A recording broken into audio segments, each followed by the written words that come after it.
I'm sorry, that's what happened. Look, at the end of the day, let's be clear. This election, no matter what, the person with the most money doesn't always win, right, Linda McMahon? We've been through this endeavor before. Our campaign is going to have the resources we need to be successful in a primary.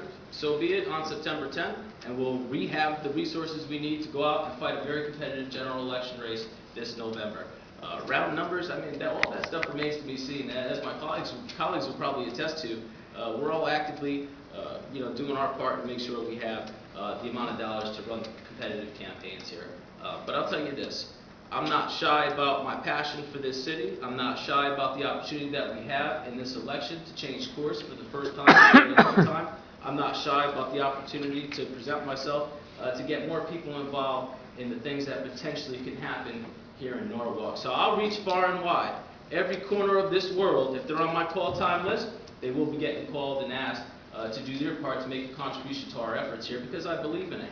And we're going to run a very competitive race, and I just want to especially acknowledge my friends in organized labor, the sheet metal workers, the iron workers, the painters, the electrical workers. All these folks have supported our campaign and endorsed us not only with their words, but with their money and their checks as well. And we're fortunate enough to have their support, and we've got support throughout the entire community. Again, a very much diverse community as well. So with that said, we will have the resources in order to run a very competitive campaign both in September and November. Thanks. It's a good question. How much money do you think it takes to win an election? The answer is whatever it takes. And we're out there aggressively pursuing it. We've got some numbers that we toss around, but we're out there aggressively pursuing dollars from Norwalk, dollars from the people that believe in our campaign. How do we spend our money? We spend it effectively and efficiently. We don't need to spend our money getting out mailings so that people know who I am, because people already know who I am. We're spending our money getting the message out to the people that need to hear what we bring to the table and how we're going to deliver. I've heard, I've got a plan, this one's got a plan, that one's got a plan. We quote a very, very famous philosopher, you might have heard of him, Mike Tyson. He said, everybody has a plan until they get punched in the face. And then he must have said that right after the Buster Douglas fight. I know Travis, you can appreciate that. But when you get punched in the face, that's when you need to be able to make those tough decisions, to be able to rebound, to be the captain at the helm that needs to keep the ship upright and keep moving forward and to deal with any crisis that comes along. So that's the message we're putting out.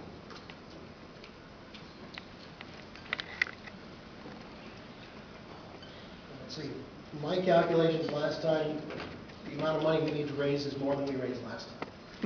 Unfortunately, it's a little bit difficult with 4 candidates currently running. We've been somewhat stymied with the Norwalk public, I have to say. Calling up people saying, I'm waiting until the end of the primary. That's not helpful to ourselves, but we're going to continue to go out there and raise our funds. We need to raise money not only for a primary, which it's obvious we've all committed to that, but then we're going to need to have the funding to go into a general election. We need to use this money wisely. We need to use it on the streets. We need to use it in communications with the voters. That's where this money needs to go. This is not about who can spend the most money, who can raise the most money. I agree with my fellow candidates on that. It's not about who has the best money or the most money. It's how we spend it, how we utilize it. Saving it at this point, it's a good idea because we're going to need it when we get down into September, October, and November. Those are the crucial times that we're going to need the money. Fundraising now is there. I'm not going to beg. I'm not a beggar. I go out, I state my case, I ask nicely. I've sent everyone in this room probably a letter already. Haven't heard from everybody, but I'm expecting that to come around pretty soon. I would hope. This is about us winning. And we need to join together. We have a planner, we have someone who's an innovator, we have a wise person on our campaign, we have someone with experience who has run a campaign, who has brought the votes in 10 years in a row, 5 terms, to show top of a ticket can pull this election through. This body here needs to make a concerted effort four candidates up there hopefully make a concerted effort as soon as possible to pronounce one candidate to move forward to go against the current administration. That's where the money needs to be spent wisely, and we need to raise it as best the way we know how.